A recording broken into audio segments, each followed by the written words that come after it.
Mi hijo me dio 3 bofetadas frente a 300 invitados, apretando los dientes mientras gritaba: ¡Aprende a aceptar, estúpida!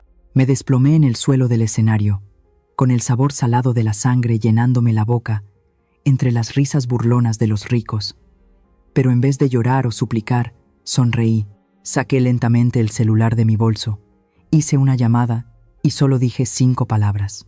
Él no sabía que, 5 minutos después, todo lo que había guardado en silencio durante 777 días comenzaría a salir a la luz. Y la historia que estoy a punto de contarte va a revelar el alto precio que mi hijo tuvo que pagar por su soberbia y traición. Me llamo Elena. Tengo 65 años. Ese día era el 10º aniversario de la fundación de su empresa, celebrado en un hotel de 5 estrellas en la Ciudad de México. El aire acondicionado estaba a todo lo que daba, pero yo sentía un calor asfixiante. Olía a perfume caro, a champán y a hipocresía. Mucha hipocresía. Carlos me rodeó los hombros con su brazo. Su traje italiano de seda suave contrastaba dolorosamente con la tela áspera de mi ropa. Para todos los presentes, él era el hijo pródigo, el empresario exitoso que cuidaba de su pobre madre senil. Para mí, en ese momento, solo era un extraño que olía a ambición desmedida. Él sonrió a la multitud, mostrando esa dentadura perfecta que yo le pagué con mis ahorros de toda la vida. Damas y caballeros. Su voz retumbó en los altavoces, llena de falsa emoción. Esta es mi madre, Elena. Aunque su mente ya no es lo que era, aunque a veces olvida quién soy, yo sigo aquí, honrándola y cuidándola como ella se merece. Un murmullo de ternura recorrió el salón. Vi a varias señoras de la alta sociedad secarse una lágrima, conmovidas por la devoción de mi hijo, pobres ilusas.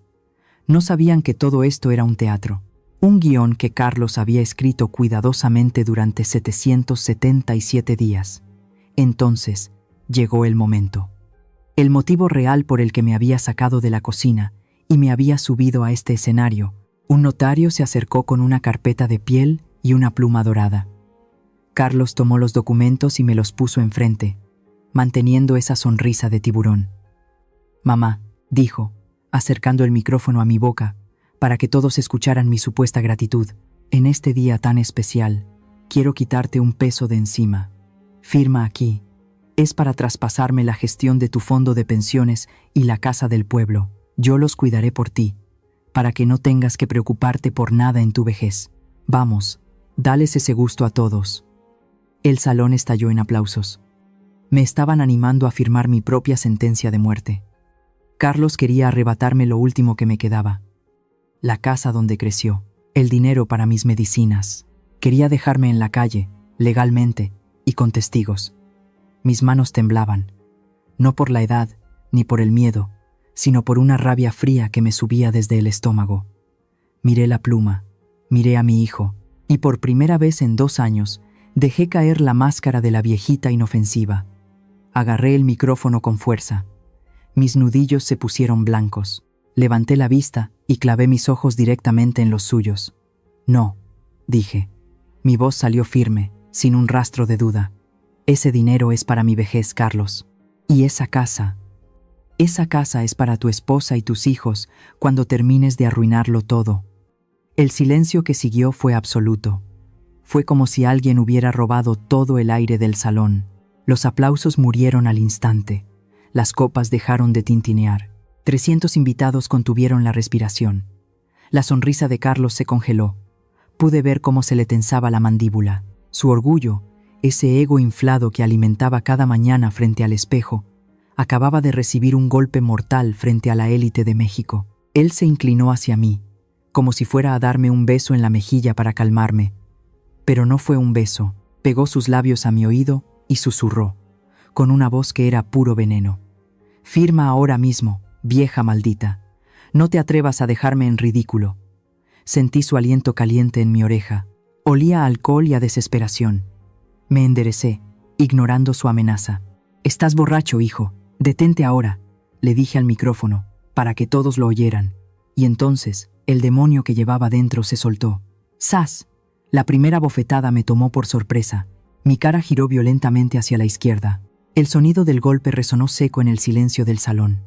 Un grito ahogado escapó de la garganta de los invitados. ¿Te atreves a darme lecciones a mí?, gritó Carlos, con la cara descompuesta por la furia. ¿A mí, que te doy de tragar? Me llevé la mano a la mejilla. Ardía como el fuego, pero no bajé la mirada. ¡Zas! El segundo golpe fue más fuerte. Me hizo tambalear. Eres una inútil, una mantenida. Vi por el rabillo del ojo que Sofía, mi nuera, intentaba subir al escenario, con su vientre de 7 meses abultado bajo el vestido. Pero uno de los guardaespaldas de Carlos la detuvo en seco. Los ojos de Sofía estaban llenos de terror. Yo intenté mantener el equilibrio, agarrándome del atril. Pero Carlos no había terminado. La vergüenza pública había desatado a la bestia.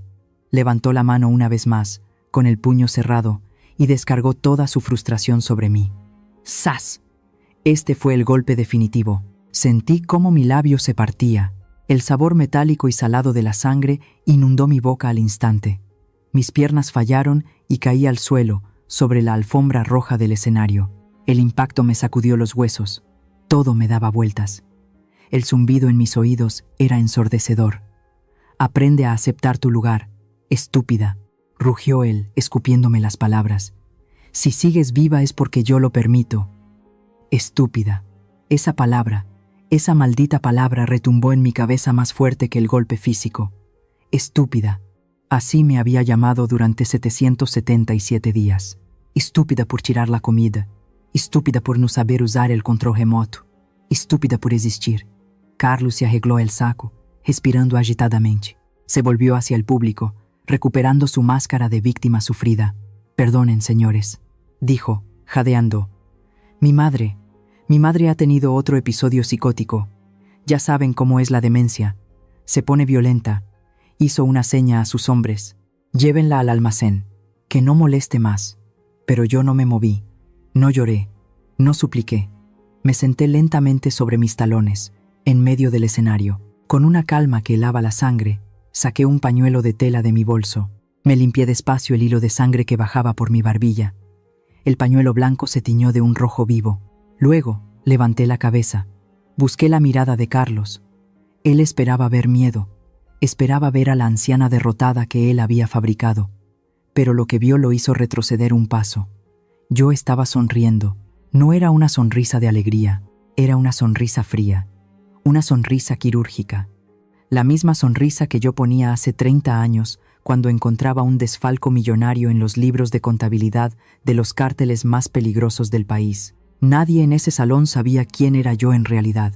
Para ellos, yo era Elena, la pobre viejita. Nadie sabía que fui la mejor contadora forense de la ciudad. Nadie sabía que durante estos 2 años de infierno, mientras él me humillaba, yo había estado recopilando cada número, cada factura falsa, cada movimiento sucio. Yo sabía que él robaba a sus socios. Yo sabía que él lavaba dinero. Yo sabía que él golpeaba a Sofía. Y sabía que mañana, a primera hora, planeaba encerrarme en un asilo público de mala muerte para meter a su amante en mi antigua casa. Carlos me miró con horror. Algo en mi expresión le dijo que había cometido el peor error de su vida. Un escalofrío visible recorrió su espalda. Con movimientos pausados, ignorando el dolor punzante en mi mandíbula, metí la mano en mi bolso. No saqué pañuelos, no saqué medicinas, saqué mi teléfono celular, marqué un número, solo uno. Todos me miraban. Los 300 invitados, los meseros, los músicos y mi hijo, nadie se atrevía a moverse. Llevé el teléfono a mi oído, pero hablé cerca del micrófono que había caído al suelo junto a mí. Mi voz, aunque baja, se amplificó por todo el salón, clara y terrible como una sentencia divina. Hablé con mi antiguo asistente, el hombre que ahora controlaba el sistema de audio y video de este evento, el único que sabía la verdad. Dije 5 palabras, solo 5 palabras que cambiarían el destino de todos los presentes. Dios perdona, yo no. Esas 5 palabras, Dios perdona, yo no, quedaron flotando en el aire como una neblina tóxica. Por un segundo, nadie se movió, ni siquiera Carlos. Se quedó allí parado, con la mano todavía levantada, como una estatua de la vergüenza. Pero el shock duró poco. Mi hijo, siempre rápido para salvar su propio pellejo, reaccionó. Su cara se transformó. El miedo dio paso a una furia ciega. Seguridad, gritó, y su voz se quebró como la de un adolescente asustado. «Saquen a esta loca de aquí. Llévensela al cuarto de servicio. Ahora». 2 gorilas en traje negro aparecieron de la nada. Eran hombres enormes, con manos como palas. Me agarraron de los brazos. No fueron amables. Sentí cómo sus dedos se clavaban en mi carne flácida, justo donde ya tenía moretones de agarrar las bolsas del mandado. Me arrastraron. Mis pies apenas tocaban el suelo. Mientras me llevaban hacia la salida de servicio, giré la cabeza. Busqué desesperadamente una mirada, un gesto. Alguien. Ahí estaban.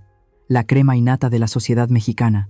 Socios comerciales, políticos, amigos de la familia, gente que ha comido en mi mesa, gente a la que he tejido chambritas para sus nietos. Los miré a los ojos, uno por uno. Buscaba un poco de humanidad. Buscaba a alguien que se levantara y dijera: «Basta, esto no está bien, es tu madre». Pero nadie se movió. El señor Ramírez, el banquero, miró fijamente su copa de vino. La señora López, que siempre me saludaba con un beso falso en el aire, se volteó para ajustarse el collar de perlas. Cobardes, todos ellos. El silencio de esa sala me dolió más que los golpes de Carlos. Era el silencio de la complicidad. En ese momento entendí que, para ellos, yo no era una persona, era un estorbo, un mueble viejo y roto que afeaba la fiesta. Solo vi un par de ojos llenos de lágrimas. Sofía, mi nuera, estaba agarrada al mantel de la mesa principal, temblando. Se llevó una mano al vientre, protegiendo a mi nieto.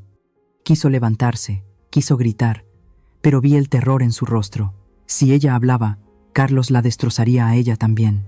Le sostuve la mirada por un segundo. Con mis ojos le dije: «Quédate quieta, mija. No hagas nada. Todavía no».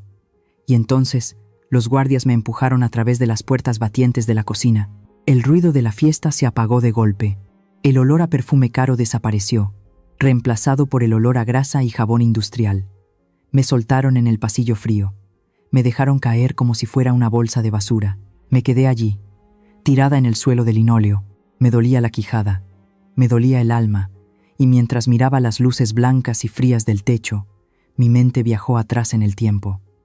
No siempre fui esta piltrafa que acaban de tirar al suelo. Recordé el día exacto en que firmé mi propia sentencia. Hace 777 días. Recordé mi casa en la colonia Narvarte, esa casa vieja, con sus techos altos y el árbol de jacaranda en la entrada que tiraba flores moradas cada primavera.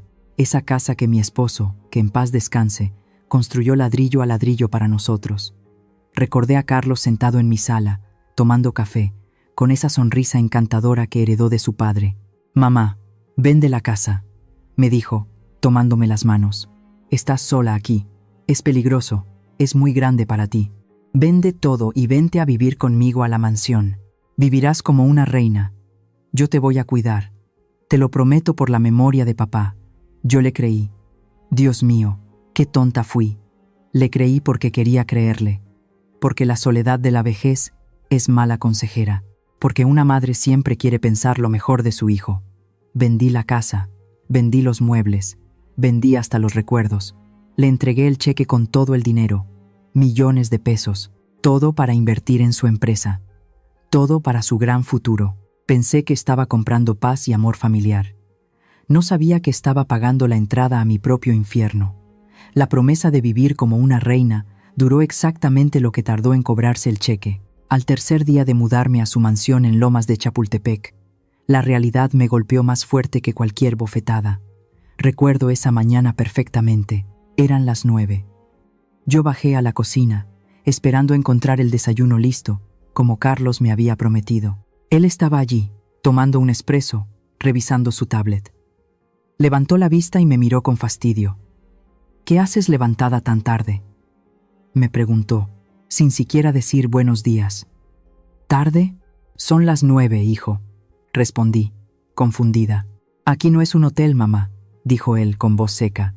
«Despedí a la muchacha de servicio ayer. Costaba mucho dinero, y tú estás aquí todo el día sin hacer nada.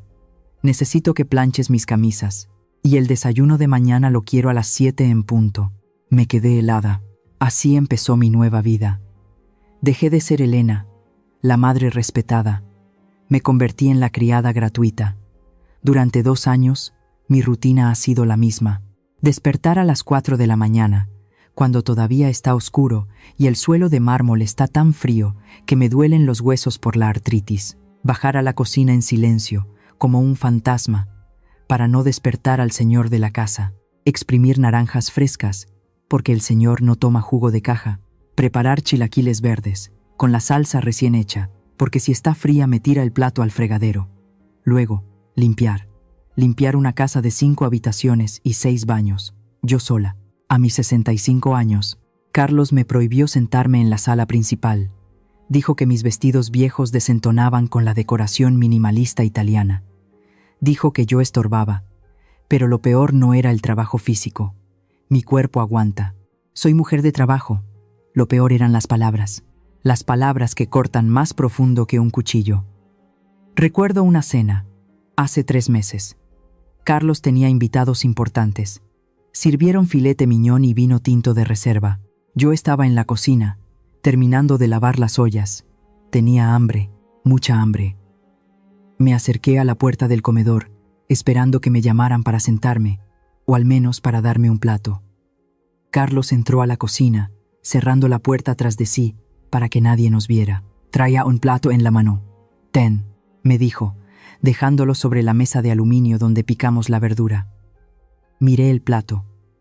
Eran las sobras, un poco de arroz frío y los bordes del filete que los invitados no se habían comido, bañados en salsa seca. «¿No voy a cenar con ustedes?», pregunté, sintiendo un nudo en la garganta. «No, mamá», respondió él, sirviéndose más vino. «Tú ya estás vieja. Comer carne pesada en la noche te hace daño. Esto es mejor para tu digestión. Además, no tienes ropa adecuada para salir. Mejor quédate aquí y no hagas ruido». Se dio la vuelta y se fue, dejándome allí, con el plato de sobras y mis lágrimas saladas como único condimento. Comí. Comí porque tenía que sobrevivir. Comí tragándome mi orgullo bocado a bocado. Y luego estaba el olor, esa obsesión enfermiza que tenía con mi olor. Cada vez que sus amigos ricos venían a la casa, Carlos entraba a mi cuarto media hora antes. Traía un bote de desodorante ambiental, de esos que huelen a lavanda química barata. «Ponte de pie», me ordenaba, y empezaba a rociarme. Me rociaba la ropa, el pelo, el cuello, como si yo fuera una plaga, como si fuera un insecto sucio. «Hueles a viejo, mamá», decía, arrugando la nariz con asco. «Hueles a naftalina y a muerte. No quiero que mis socios huelan tu miseria. Quédate en tu cuarto y no salgas hasta que se vayan». Me dejaba allí, empapada en ese perfume barato, tosiendo, sintiéndome la cosa más pequeña y asquerosa del mundo. ¿Por qué aguanté?, se preguntarán. Porque soy mexicana. Porque nos enseñaron que la madre es sacrificio. Porque nos enseñaron que los trapos sucios se lavan en casa. Porque pensaba que si aguantaba un poco más, si me esforzaba más, mi hijo volvería a quererme. Qué equivocada estaba. El amor no se mendiga, y el respeto no se compra con silencio. Durante 777 días fui invisible. Fui un trapo de piso. Fui un estorbo. Hasta esta noche. Esta noche, mientras me arrastraban por el pasillo, recordé cada camisa planchada, cada plato de sobras, cada rociada de desodorante, y supe que la cuenta estaba saldada. Se acabó la Elena sumisa. Se acabó la madre abnegada. Ahora van a conocer a la otra Elena. Pausa dramática. Díganme algo, con la mano en el corazón. ¿Alguna vez han dado todo por un hijo, hasta quedarse vacíos, y solo han recibido desprecio a cambio? ¿Hay alguien ahí afuera, escuchando esto, que tenga que pedir permiso para comer en su propia casa? ¿Alguien que tenga que mirar la cara de sus hijos para saber si hoy va a ser un buen día o un infierno? Si saben de lo que hablo, si sienten ese dolor en el pecho ahora mismo, por favor, dejen un comentario que diga «Yo entiendo» o un corazón. No me dejen sola en esto. No dejen que el silencio los mate como casi me mata a mí. Dicen que el hábito hace al monje. Pero yo digo que 30 años persiguiendo criminales de cuello blanco no se borran con un delantal de cocina. Todo cambió una noche de martes. Carlos había salido a una reunión de negocios, esas que terminaban a las 3 de la mañana con olor a tabaco y licor. Me ordenó limpiar su despacho personal antes de que regresara. «Nadie entra ahí, solo tú, porque eres inofensiva», me dijo antes de salir. Inofensiva. Esa palabra rebotó en mi cabeza mientras vaciaba su papelera de caoba. Fue entonces cuando lo vi. En el fondo del cesto brillaban unos trozos de papel. No eran basura normal. Eran tiras de documentos triturados a mano, como si alguien hubiera tenido prisa y mucha rabia. Mi corazón dio un vuelco. No el corazón de madre, sino el corazón de la contadora forense Elena. Ese instinto que me decía que donde hay humo, hay un incendio forestal. Saqué los pedazos. Me senté en el suelo, bajo la luz tenue de la lámpara de escritorio, y empecé a armar el rompecabezas, pieza por pieza, con cinta adhesiva y una paciencia infinita. Mis manos, que horas antes fregaban pisos, ahora se movían con la precisión de un cirujano. Cuando terminé de pegar la última tira, sentí un frío mortal en el estómago. No era una carta de amor, era un estado de cuenta de una empresa fantasma en las Islas Caimán. Mis ojos recorrieron los números. $50,000, $100,000, $200,000. Las fechas coincidían perfectamente con los días en que Carlos le decía a Sofía que no había dinero para comprar la cuna del bebé. Coincidían con los días en que me gritaba por gastar 20 pesos de más en el mercado. Ahí estaba la verdad, pegada con cinta adhesiva. Mi hijo no era un empresario exitoso sufriendo por la economía. Era un ladrón. Estaba desviando fondos de los inversionistas. Estaba falsificando las firmas de sus socios. Y lo peor de todo, estaba usando ese dinero para pagar deudas de juego y mantener un departamento de lujo en la zona de Polanco. Busqué más. Encendí su computadora. La contraseña fue ridículamente fácil. Su propia fecha de cumpleaños. El ego de este hombre no tenía límites. Lo que encontré fue una cloaca. Facturas falsas de proveedores que no existían. Pagos mensuales a una joyería de alto nivel, mientras su esposa usaba bisutería barata. Y un plan detallado, en un correo electrónico borrador, para declarar la empresa en quiebra y huir del país. Me quedé paralizada frente a la pantalla. La duda me asaltó como un ladrón en la noche. Es mi hijo, es la sangre de mi sangre. Si denuncio esto, irá a la cárcel por años. Destruiré su vida. ¿Debía callar? ¿Debía quemar los papeles y seguir siendo la sirvienta ciega? Casi lo hago. Casi cierro la computadora por miedo a perderlo. Pero el destino, o tal vez Dios, tenía otros planes para esa noche. Cerré el despacho y subí las escaleras con el alma en un hilo. Iba a mi cuarto, intentando procesar que mi hijo era un delincuente. Pero al pasar por la habitación principal, escuché voces. Carlos había regresado antes de tiempo, y no estaba solo. Estaba con Sofía. La puerta estaba entreabierta. Me detuve en la penumbra del pasillo. «Carlos, ¿a qué huele tu camisa?», preguntó Sofía. Su voz temblaba. «Es el mismo perfume de la otra vez. ¿Quién es ella?». La respuesta de mi hijo fue una risa cruel. Una risa que me heló la sangre. «¿Y a ti qué te importa? Inútil», le contestó él, arrastrando las palabras. «Estaba borracho.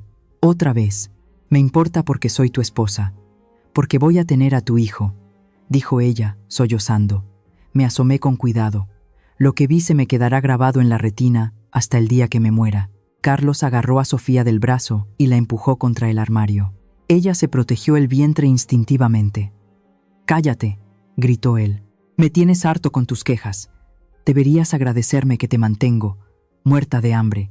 Sofía intentó alejarse. «Por favor, Carlos, el bebé. Me importa una mierda el bebé». Y entonces sucedió. El monstruo levantó la pierna. Vi su zapato de diseño italiano volar hacia el cuerpo de mi nuera. El sonido fue seco, sordo. Fue el sonido de la brutalidad pura impactando contra la inocencia. Él la pateó en el costado, rozando su vientre abultado. Sofía cayó al suelo, gritando de dolor, hecha un ovillo. Mi instinto de madre leona rugió dentro de mí. Quise entrar, quise romperle una botella en la cabeza a ese cobarde. Quise matarlo con mis propias manos. Mis pies se movieron para cruzar la puerta, pero me detuve. Me congelé en el marco de la puerta, oculta por las sombras. Si entraba ahora, ¿qué pasaría? Él nos golpearía a las dos. O peor, nos echaría a la calle esa misma noche, sin dinero, sin casa, y lo más importante, sin pruebas. Si yo intervenía ahora, sería su palabra contra la de dos mujeres locas. Él tenía el dinero, los abogados y el poder. Nos quitaría al bebé en cuanto naciera. Sofía perdería a su hijo. Yo perdería a mi nieto. No podía permitirme el lujo de la reacción emocional. Necesitaba el arma definitiva. Con las manos temblando violentamente, saqué mi celular del bolsillo del delantal. Me escondí dentro del armario de blancos que estaba en el pasillo, dejando solo una rendija abierta. Me tapé la boca con la mano izquierda, mordiendo mis propios dedos para no gritar. Sentí el sabor de mi propia piel, pero no solté. Las lágrimas me corrían por la cara como ríos de lava, quemándome las mejillas. Con la mano derecha, levanté el teléfono. Presioné el botón rojo. Grabar. La pantalla capturó la escena dantesca. Grabé a mi hijo insultando a su esposa embarazada en el suelo. Grabé cómo le escupía. Grabé sus amenazas. Si le dices a alguien, te mato. Te mato y nadie encontrará tu cuerpo.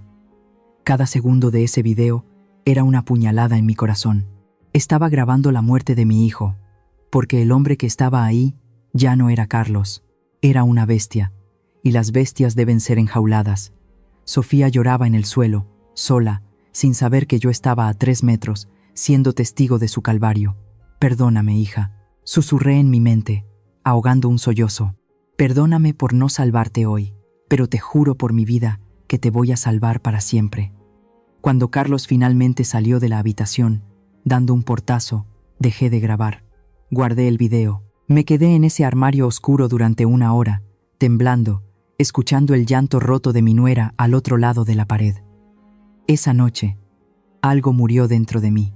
La Elena que perdonaba todo murió en ese armario. Me sequé las lágrimas. Ya no había dudas. Ya no había conflicto interno. Mi hijo tenía que pagar, y yo iba a ser quien le presentara la factura. A partir de esa noche, la mansión dejó de ser mi hogar.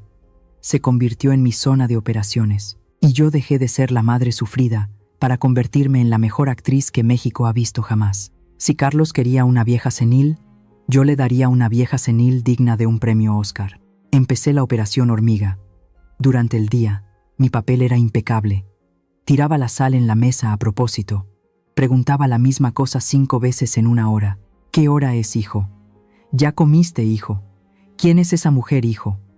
Lo hacía hasta que él bufaba de desesperación y se ponía los audífonos para ignorarme. Esa era mi meta, volverme invisible a través del fastidio. Cuando alguien te considera tonta, deja de cuidarse de ti. Pero cuando la casa quedaba en silencio, la vieja Elena desaparecía. Con los pocos pesos que logré sacar vendiendo mis anillos de oro en el mercado de la colonia, compré mi arsenal. No fui a tiendas grandes, fui a la Plaza de la Tecnología, donde nadie hace preguntas. Compré una grabadora de voz del tamaño de un botón, la pegué con chicle bajo la mesa de mármol del comedor, justo donde Carlos se sentaba a negociar sus sobornos con políticos corruptos. Compré una cámara estenopeica, tan pequeña como la cabeza de un alfiler. ¿Saben dónde la escondí? En el ojo de un oso de peluche que compré para mi futuro nieto. Dejé el oso en la repisa de la sala, mirando hacia el sofá. Nadie sospecha de un oso de peluche. Cada noche, mientras Carlos dormía la borrachera o estaba con su amante, yo bajaba de puntillas. Mi artritis dolía, pero la adrenalina era el mejor analgésico. Recuperaba las grabaciones. Transcribía cada palabra en mi libreta negra, fecha, hora, monto del soborno, nombres de los involucrados, pero necesitaba ayuda externa. Yo estaba presa en esa casa. Ahí entró Roberto, mi antiguo asistente contable, el único hombre honesto que quedó en esa empresa maldita. Nos veíamos los domingos en el parque. Cuando Carlos me dejaba salir a tomar el sol media hora, yo me sentaba en la banca, fingiendo darle de comer a las palomas. Roberto se sentaba al otro lado, leyendo el periódico. Sin mirarnos, yo deslizaba una memoria USB dentro de un tupper con galletas. «Toma, mijo», le decía, «cómetelas antes de que se enfríen». Roberto se llevaba la evidencia y la subía a una nube segura en Internet. Él era mi salvavidas. Él me confirmó que los números cuadraban con el desfalco fiscal. Teníamos a Carlos agarrado del cuello. Sin embargo, el destino es caprichoso, y casi todo se derrumba una tarde de lluvia. Recuerdo que era un jueves. Carlos me había dicho que no volvería hasta la noche. Yo aproveché para entrar a su despacho. Necesitaba copiar el disco duro de su laptop personal. Conecté mi cable. La barra de progreso en la pantalla avanzaba lento, muy lento. 20%, 50%, 80%.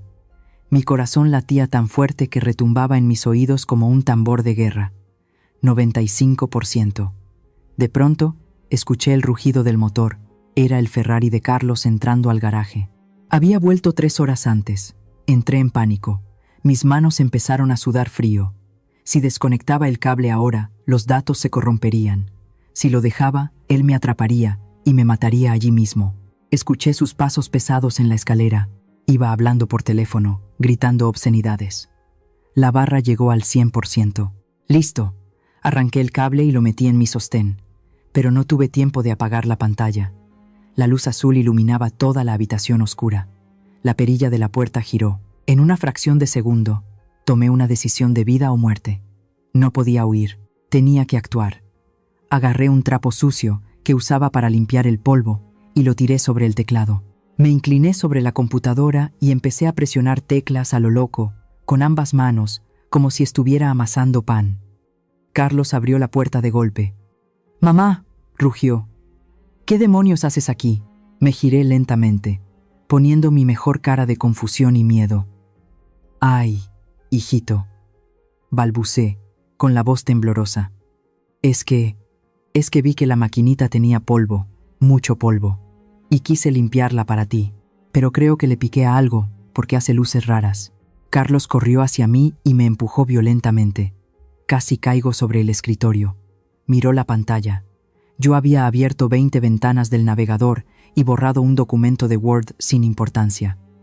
«Eres una estúpida», gritó, con la chararroya de ira. «Mira lo que hiciste. Casi borras mis archivos. ¿Cuántas veces te he dicho que no toques mis cosas?». Me encogí, haciéndome pequeña. «Perdón, hijo. Solo quería ayudar. Lárgate. Lárgate de mi vista antes de que te haga algo de lo que me arrepienta. Eres un animal. No sirves para nada». Salí del despacho llorando, pero no lloraba de miedo. Lloraba de alivio, lloraba de triunfo. Mientras subía las escaleras hacia mi cuarto, con el disco duro lleno de pruebas calientes contra mi pecho, sonreí en la oscuridad. Me había llamado estúpida, me había llamado animal. Bendita sea su arrogancia. Su propio ego lo cegó. Creyó que yo era demasiado tonta para usar una computadora, y esa creencia fue su perdición. Ese insulto, estúpida, fue mi mejor escudo. Fue el camuflaje perfecto. Y así pasaron los días, uno tras otro, hasta llegar al día 777. Hoy, regreso al presente. Siento el frío del suelo del hotel en mis piernas. El sabor de la sangre en mi boca sigue ahí. Carlos me mira desde el escenario, creyendo que ha ganado, creyendo que sus guardias me van a tirar a la basura. Pero él no sabe que Roberto está en la cabina de sonido. Él no sabe que el oso de peluche lo vio todo. Él no sabe que la estúpida tiene el dedo puesto en el gatillo. Levanto la vista hacia la pantalla gigante de LED que hay detrás de él.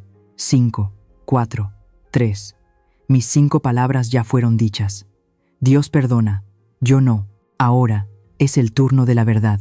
El eco de mi sentencia aún vibraba en las paredes del salón cuando el mundo de Carlos se vino abajo. Dios perdona. Yo no. En ese instante, las luces del candelabro central parpadearon. Hubo un zumbido eléctrico, grave y profundo, como si la misma sala estuviera conteniendo la respiración. Y entonces sucedió. La enorme pantalla LED que cubría el fondo del escenario, esa que minutos antes mostraba el logotipo dorado y brillante de la empresa de mi hijo, se fundió en negro. Un segundo de oscuridad total. De pronto, la imagen volvió. Pero ya no era oro. Ya no era glamour. Era una imagen granulada, en blanco y negro, con la fecha y hora marcadas en la esquina superior derecha. El sonido estalló en los altavoces con una claridad brutal. No era música clásica, no eran aplausos. Era la voz de Carlos, pero no la voz ensayada que usa en público.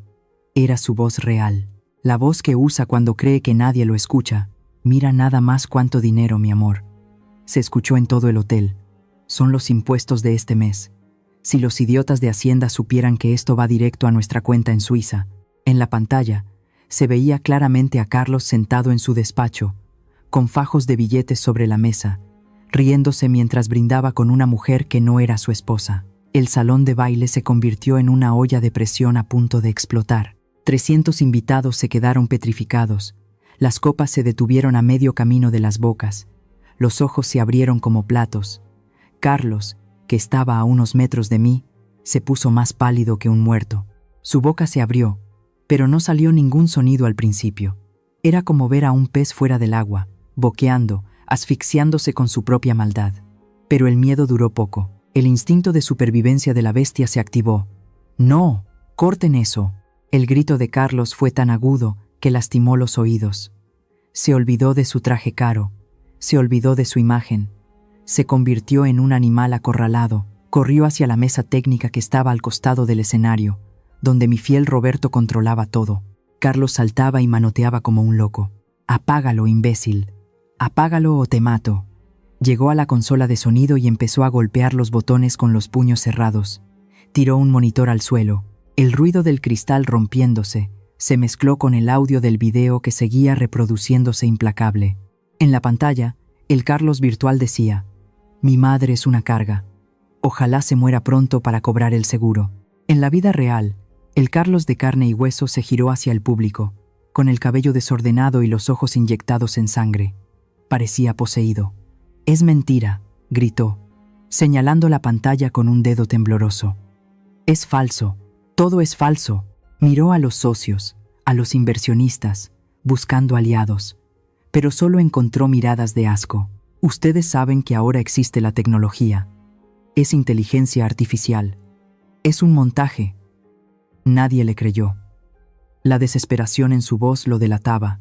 «Mi madre está loca», siguió gritando, escupiendo saliva. «Ella contrató a alguien para hacer esto. Tiene demencia senil. No le crean a una vieja loca. ¿Pueden creerlo?». Con la evidencia de sus crímenes proyectada en una pantalla de 10 metros, con su propia voz confesando fraudes, todavía tuvo la audacia, la cobardía infinita, de culparme a mí, de usar mi supuesta locura como escudo. La indignación en el salón dejó de ser un murmullo. Se convirtió en un rugido. La gente empezó a levantarse. Escuché la palabra monstruo susurrada en varias mesas. Carlos se dio cuenta de que nadie compraba su mentira. Se dio cuenta de que el control remoto no funcionaba. Se dio cuenta de que Roberto había bloqueado el sistema y que el video no se detendría. Se sintió impotente. Y un hombre como Carlos, cuando se siente impotente, solo sabe hacer una cosa: destruir. Se giró lentamente hacia mí. Yo seguía allí, en el centro del escenario, sentada sobre mis talones, con el pañuelo ensangrentado en la mano. No me moví, no retrocedí. Lo miré a los ojos, y lo que vi en ellos ya no era humano. Era odio puro. Era el deseo de aniquilar lo que le estorbaba. «Tú», rugió. Fue un sonido gutural, profundo, que salió de sus entrañas. «Maldita vieja, arruinaste todo». Y entonces corrió hacia mí. Ya no le importaban los testigos, ya no le importaba la cárcel. Solo quería callarme, solo quería borrar mi sonrisa. Vi cómo cerraba el puño derecho. Vi cómo los tendones de su cuello se tensaban. Iba a golpearme, y esta vez no iba a ser una bofetada. Iba a ser un golpe para matar. «Te voy a matar. Te voy a matar aquí mismo». El tiempo pareció detenerse. Vi a mi hijo, el bebé que amamanté, el niño al que enseñé a caminar, convertido en un verdugo que corría para destrozarme el cráneo. Cerré los ojos por un instante, no por miedo, sino por tristeza. Una tristeza infinita de madre. Acepté el golpe. Si mi muerte servía para encerrarlo para siempre, que así fuera. Pero el golpe nunca llegó. Justo cuando su puño estaba a centímetros de mi cara, una sombra negra se cruzó en su camino. ¡Bam! No fui yo quien cayó. Fue Carlos, el jefe de seguridad del señor Ramírez, el banquero más importante de la sala, había saltado al escenario. Con un movimiento profesional de tacleada, embistió a Carlos y lo tiró al suelo. El impacto fue tremendo. Carlos golpeó la madera del escenario con la cara. «¡Suéltame! ¡Suéltame!». Carlos pataleaba, gritaba, mordía. Parecía un perro rabioso. 2 guardias más subieron corriendo y lo inmovilizaron. Le torcieron los brazos a la espalda y presionaron su cara contra el piso, justo donde minutos antes había caído mi propia sangre. El salón era un caos. Las señoras gritaban, los hombres llamaban a la policía, pero yo sentí una paz extraña. Me puse de pie, despacio. Me dolían las rodillas, me dolía el labio roto, pero me sentía más ligera que nunca. Miré hacia abajo.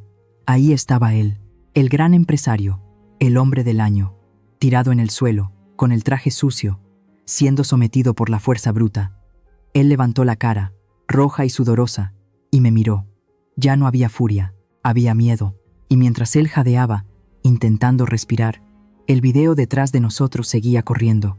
La voz del Carlos virtual llenó el silencio incómodo que se formó de repente. En la pantalla, él decía: en cuanto esa vieja firme los papeles, la voy a mandar al asilo más barato que encuentre.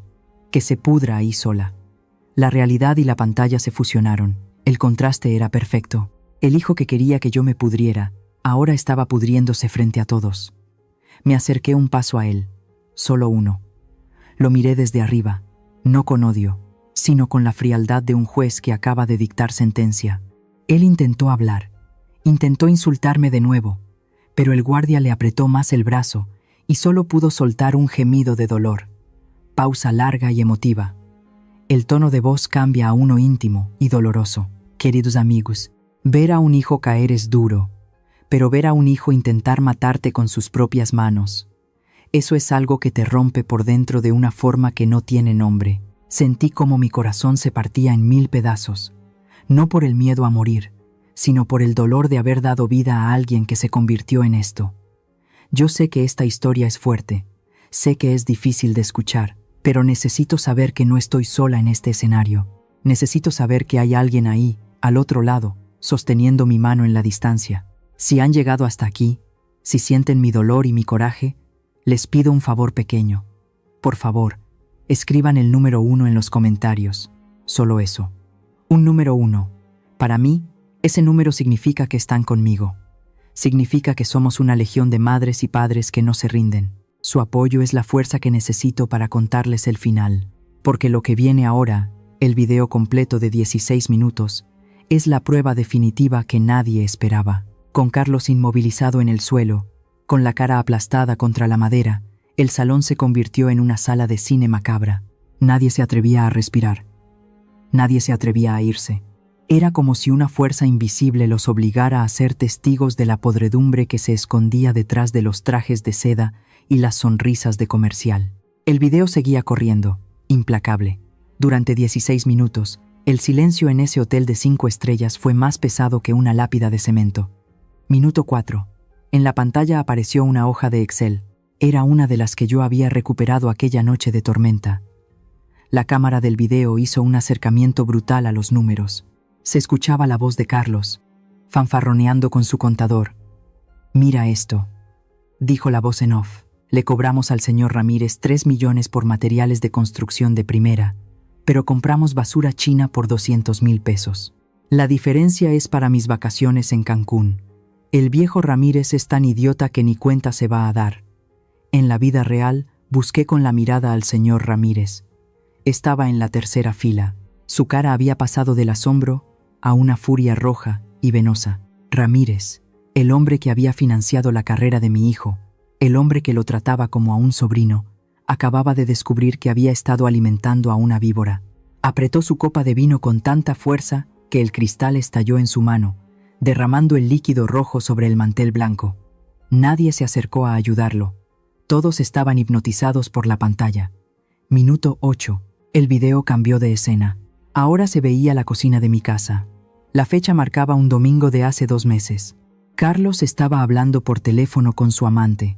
Se le veía relajado, tomándose mi café, el café que yo le había preparado. La conversación que resonó en los altavoces hizo que varias mujeres en el salón se llevaran las manos a la boca. «Ya falta poco, mi amor», decía Carlos en la pantalla, con una frialdad que helaba la sangre. «He estado revisando la póliza de seguro de vida de mi madre. Es una póliza vieja, de cuando mi papá vivía. Paga muy bien». Hubo una pausa en el audio. Se escuchó la risa de la mujer al otro lado de la línea. «Sí», continuó él, «solo necesito que la vieja se muera. A veces pienso en dejar de comprarle sus pastillas para la presión. Un infarto. Y listo. Con ese dinero nos vamos a Europa tú y yo, y dejamos a la gorda de Sofía y a su mocoso aquí botados». Un grito ahogado recorrió el salón. En México, la madre es sagrada. Puede ser un ladrón, puede ser un mentiroso, pero desear la muerte de tu madre por dinero, eso es un pecado que ni el diablo perdona. Sentí las miradas de la gente clavándose en mí, pero ya no eran miradas de lástima. Ya no me veían como la pobre viejita loca, me veían con horror. Imaginaban lo que debí sentir yo al escuchar a mi propio hijo planear mi muerte para irse de vacaciones. Vi a la señora López, la que me había ignorado antes, persignarse frenéticamente. Carlos, desde el suelo, soltó un gemido ahogado. Intentó levantar la cabeza, tal vez para negar, tal vez para suplicar, pero el guardia le puso la rodilla en la espalda para que siguiera mirando, para que viera su propia alma negra reflejada en píxeles gigantes. Minuto 12. Llegó el momento cumbre, la escena del armario. La imagen era oscura al principio, grabada desde la rendija de la puerta, pero el audio era perfecto, demasiado perfecto. Se escuchó el sonido de la bofetada. ¡Pum! Se escuchó el llanto de Sofía. Por favor, Carlos, el bebé. Y luego se vio la patada. Aunque la imagen estaba un poco movida, se vio claramente la pierna de Carlos impactando contra el cuerpo de una mujer embarazada. El salón entero soltó un gemido de dolor físico, como si todos hubieran recibido el golpe al mismo tiempo. «¡Bestia!», gritó alguien desde el fondo. «¡Poco hombre!», gritó otro. La indignación estalló. Ya no era un público elegante, era una turba furiosa. Hombres de negocios, que minutos antes aplaudían a Carlos, ahora se ponían de pie, aflojándose las corbatas, con ganas de subir al escenario y terminar lo que yo había empezado. Miré hacia la mesa donde estaba Sofía. Mi nuera ya no temblaba. Estaba sentada, con la espalda recta, llorando. Pero eran lágrimas diferentes. Eran lágrimas de lluvia después de una sequía larga. Se estaba limpiando la cara, quitándose el maquillaje corrido, quitándose la vergüenza. Me miró a los ojos, y en esa mirada vi gratitud infinita. Ella sabía que yo había guardado ese video no para humillarla, sino para liberarla. Sabía que con esa prueba pública, ningún juez en este país le daría la custodia a Carlos. Ella y mi nieto eran libres. Minuto 16. El final. El video terminó con una pantalla negra y una sola frase escrita en letras blancas, que yo misma había editado. La verdad siempre sale a la luz. El silencio volvió, pero ahora era un silencio eléctrico, cargado de justicia. Entonces, sucedió algo que no estaba en mi guión, pero que fue el broche de oro de esta noche. En la primera fila se levantó don Rogelio. Don Rogelio es el empresario más grande del norte del país. Un hombre de 70 años, de esos que todavía usan sombrero y cumplen su palabra con un apretón de manos. Era el socio mayoritario de Carlos, el pez gordo que mi hijo había tardado años en pescar. Don Rogelio caminó despacio hacia el escenario. El sonido de sus botas resonó en la madera. Se paró justo frente a donde Carlos estaba tirado, sometido por los guardias. Carlos levantó la vista, con los ojos llorosos, buscando una pizca de piedad en su mentor. «Don Rogelio», susurró, con la voz rota. «Déjeme explicarle». Don Rogelio lo miró como se mira a una cucaracha antes de pisarla. Con una calma impresionante, el viejo se aclaró la garganta y escupió. Un escupitajo denso cayó al suelo, a centímetros de la cara de mi hijo. «Hago negocios con tiburones», dijo don Rogelio, con una voz grave que no necesitó micrófono. «Hago negocios con gente dura, pero en mi vida, escúchame bien, basura, en mi vida hago tratos con un hombre que golpea a la mujer que le dio la vida y a la mujer que le dará un hijo». El viejo se ajustó el sombrero. «Estás muerto en esta ciudad, Carlos, muerto». Don Rogelio se dio media vuelta y salió del salón sin mirar atrás. Fue la señal. Como si se hubiera roto un dique. Los 300 invitados empezaron a moverse. Nadie se despidió. Nadie terminó su cena. Agarraron sus bolsos, sus abrigos, y empezaron a salir en masa. Escuché los comentarios mientras pasaban cerca del escenario. «¡Qué asco de tipo! Pobre señora Elena. Hay que cancelar los contratos mañana mismo». En cuestión de minutos, el gran salón, decorado con flores caras y luces de neón, se quedó casi vacío. Solo quedaban los meseros, que miraban asustados desde las esquinas. Quedaba Sofía, abrazando su vientre. Quedaba yo, de pie, intacta. Y quedaba Carlos, tirado en el suelo, rodeado de los escombros de su imperio de mentiras. Ya no había aplausos. Ya no había admiración. Solo quedaba el zumbido de los aires acondicionados y el sonido patético de los sollozos de un hombre que acababa de perderlo todo. Sus socios se habían ido. Su reputación estaba en el lodo. Pero faltaba lo más importante. Escuché sirenas a lo lejos, cada vez más cerca. Yo no llamé a la policía esta noche. La había llamado hace 3 días. Les entregué una copia certificada de todo. Les dije, vengan al hotel a las 10 de la noche. Ahí encontrarán al culpable con las manos en la masa. Las puertas principales se abrieron de golpe. Las luces azules y rojas de las torretas iluminaron el vestíbulo. Llegó la hora de pagar la cuenta, hijo. Y créeme, no te va a alcanzar la vida para saldarla. Las puertas batientes del salón se abrieron de par en par. No fue una entrada discreta, fue una invasión. Una docena de agentes de la policía económica, con sus chalecos tácticos y armas al cinto, entraron marcando el paso. El sonido de sus botas militares golpeando el mármol resonó como un redoble de tambores fúnebres. Yo los había estado esperando. Hace 3 días, cuando entregué la carpeta azul al comandante Jiménez, él me prometió que no tendrían piedad, y cumplió su palabra. Los guardias de seguridad privada, esos gorilas que minutos antes obedecían a Carlos, dieron un paso atrás. Sabían que su autoridad de juguete terminaba donde empezaba la ley de verdad. Soltaron a mi hijo y levantaron las manos. Carlos se quedó allí, arrodillado en el centro del escenario, con el traje desgarrado y el labio partido por el golpe contra el suelo. Un agente alto, con rostro de piedra, se acercó a él. No hubo saludos, no hubo cortesías.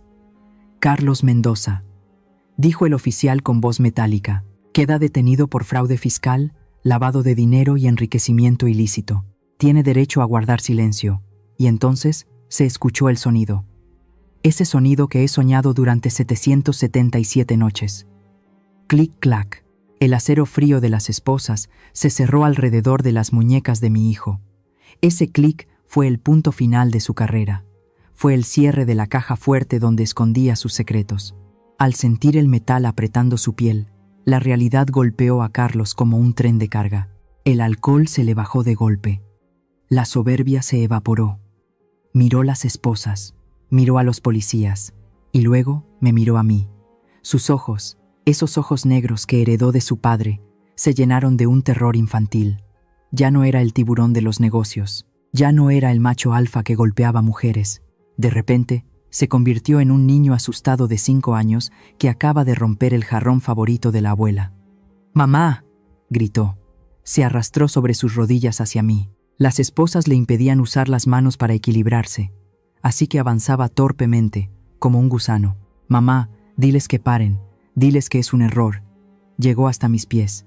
Esos zapatos viejos y gastados que él tanto despreciaba, ahora eran su único altar. Intentó abrazar mis piernas con sus brazos atados. Pegó su cara sudorosa y sucia contra mi falda. «Jefecita, por favor», sollozó, usando esa palabra cariñosa que no usaba desde hacía años. «Jefecita, soy tu hijo, soy tu Carlitos. No dejes que me lleven, me van a matar ahí dentro». Su llanto era ruidoso, patético, moco y lágrimas manchaban mi vestido. «Retira la denuncia, mamá», suplicó, levantando la cara para mirarme. «Diles que te confundiste, diles que estás enferma. Yo te perdono lo del video, te lo juro, te compro una casa nueva, te doy lo que quieras. Pero sácame de aquí». Me quedé inmóvil, mirando desde arriba a la criatura que salió de mi vientre. Era increíble. Incluso con las esposas puestas, incluso de rodillas, seguía intentando manipularme. «Yo te perdono», dijo. Él me perdonaba a mí. Su arrogancia no tenía cura. El comandante Jiménez hizo un gesto a sus hombres para que se lo llevaran, pero yo levanté una mano. «Esperen», dije. El silencio volvió al salón, roto solo por los hipidos de Carlos. Me agaché lentamente. Mis articulaciones crujieron, pero no me importó. Quedé cara a cara con él. Carlos vio mi movimiento y sus ojos se iluminaron con una esperanza falsa. Creyó que había ganado. Creyó que la madre blanda, la madre que siempre tapaba sus desastres, había vuelto para salvarlo una vez más. «Mamá, sabía que no me dejarías», empezó a decir, sonriendo entre lágrimas. Saqué mi pañuelo. Ese mismo pañuelo que todavía tenía las manchas secas de mi propia sangre.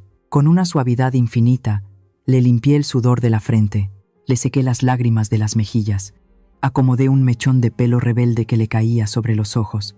Fue el gesto más tierno del mundo, el gesto de una madre que despide a su hijo antes de un largo viaje. Él cerró los ojos, disfrutando del consuelo, esperando que el siguiente paso fuera el abrazo y el perdón. Pero no lo abracé. Con la misma suavidad, retiré sus manos esposadas de mis piernas. Me puse de pie, dejándolo solo en el suelo. Él abrió los ojos, confundido. «¿Mamá?» Lo miré con una tristeza profunda, pero seca. «Carlos», le dije, y mi voz fue suave, casi un susurro, pero retumbó con la fuerza de una sentencia divina. «Te he salvado durante 30 años, hijo. Te salvé cuando robaste en la escuela. Te salvé cuando chocaste el coche de tu padre.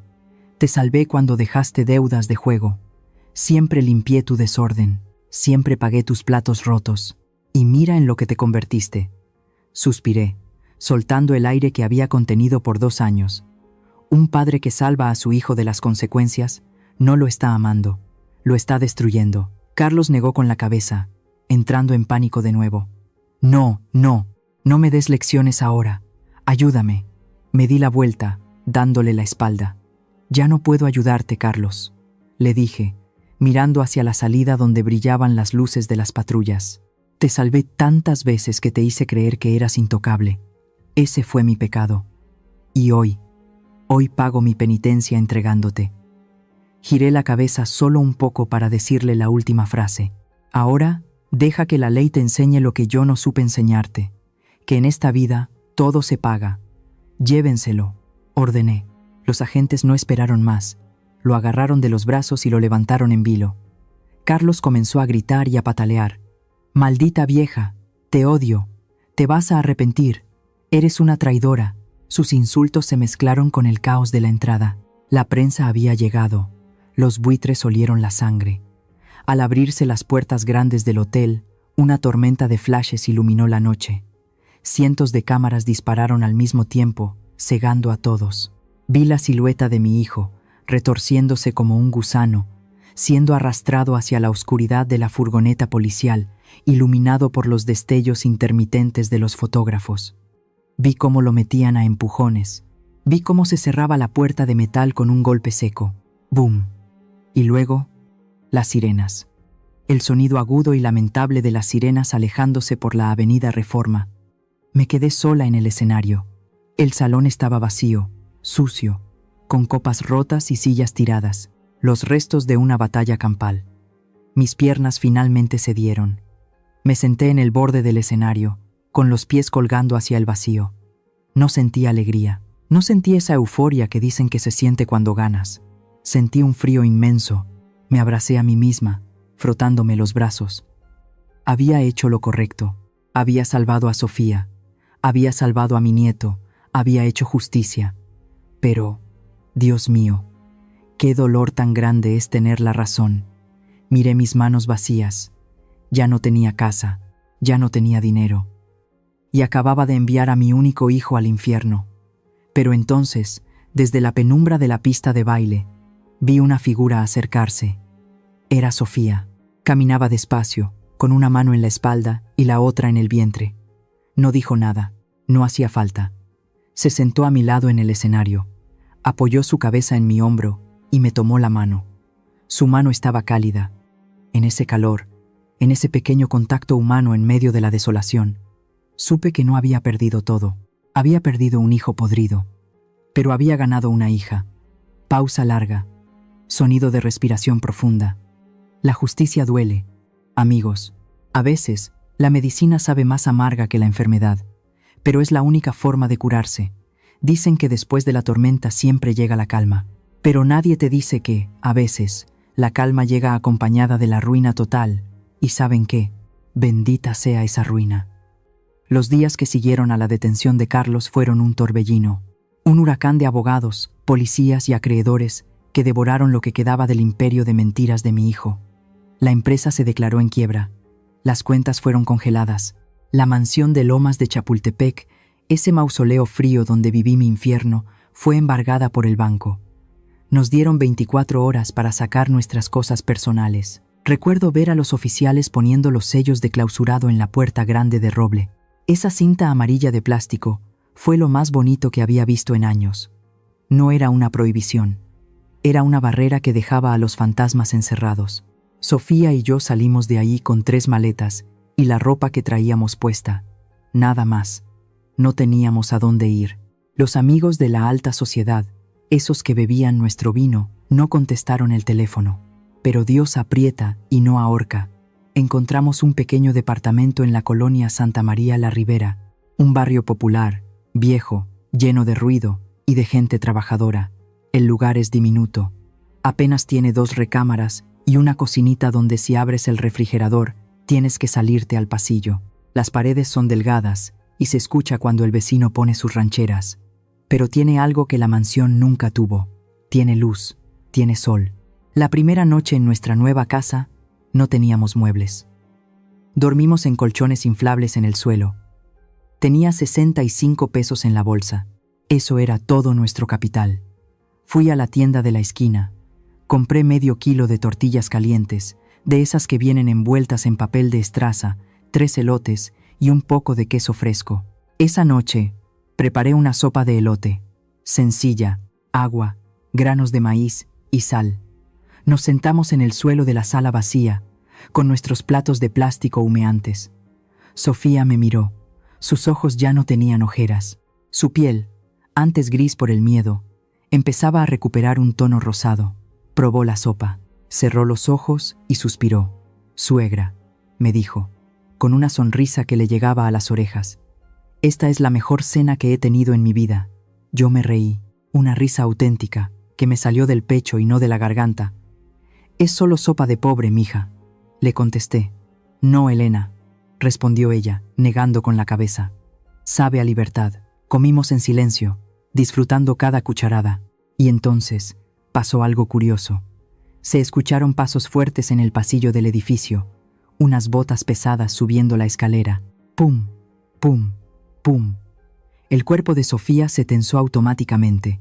Soltó la cuchara, se llevó las manos a la cabeza, como si esperara un golpe.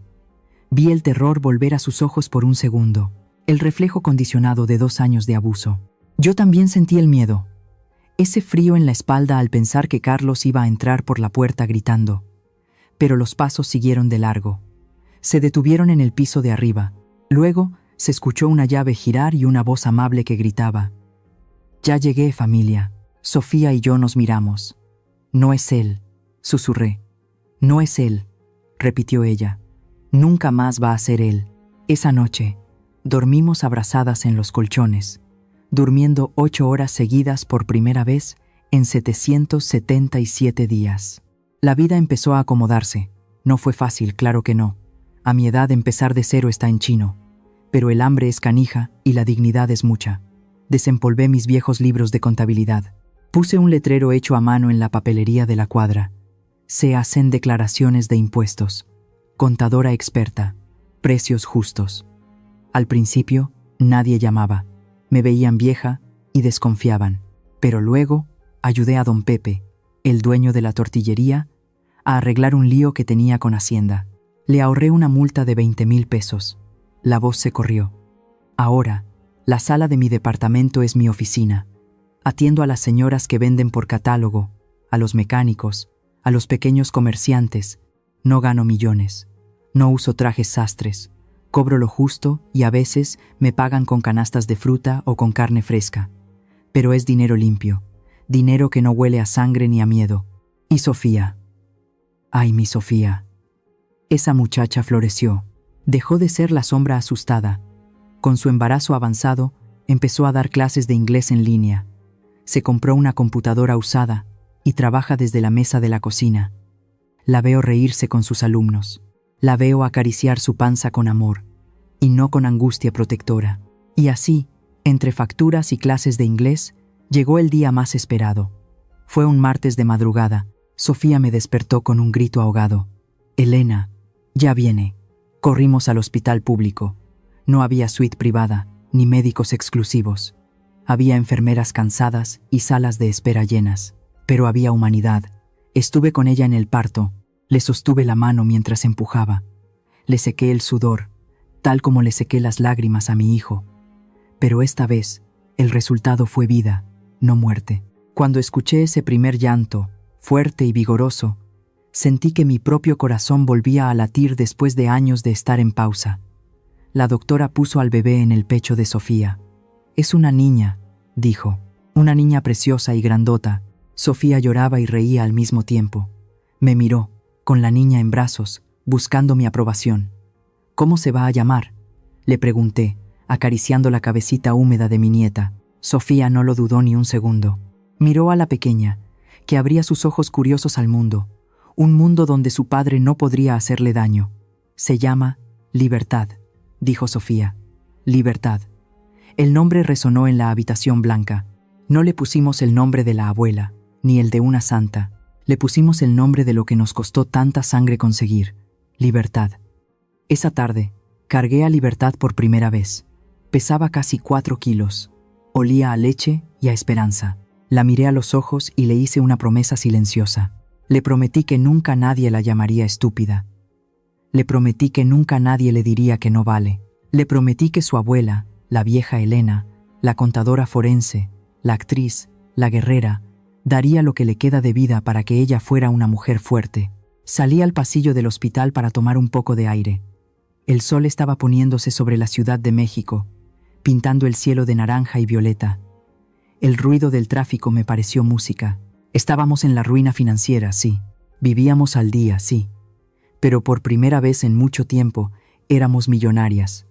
Teníamos paz, teníamos amor y teníamos a Libertad. Sin embargo, para poder cerrar el libro de mi vida y dedicarme por completo a esta niña, me faltaba hacer una última cosa. Tenía una cuenta pendiente, una visita que había pospuesto durante un año entero. Necesitaba ver a Carlos una última vez, no por él, sino por mí, para cortar el cordón umbilical podrido que todavía nos unía. Mañana iré al reclusorio norte. Mañana veré a los ojos al hombre que intentó destruirme. Y mañana, finalmente, seré libre yo también. Ahora quiero escucharte a ti. ¿Qué opinas de la decisión que tomó ella? Si tú estuvieras en su lugar, ¿habrías hecho algo diferente? Comparte lo que piensas en los comentarios de verdad. Leo cada mensaje y tu voz importa aquí. Si esta historia te hizo reflexionar, no olvides dejar un like, compartirla con alguien cercano y suscribirte al canal para no perderte las próximas historias. Nos vemos en la siguiente historia. Somos Antes del Silencio, usando relatos para caminar contigo a través del tiempo y recuperar la paz y la fortaleza del alma.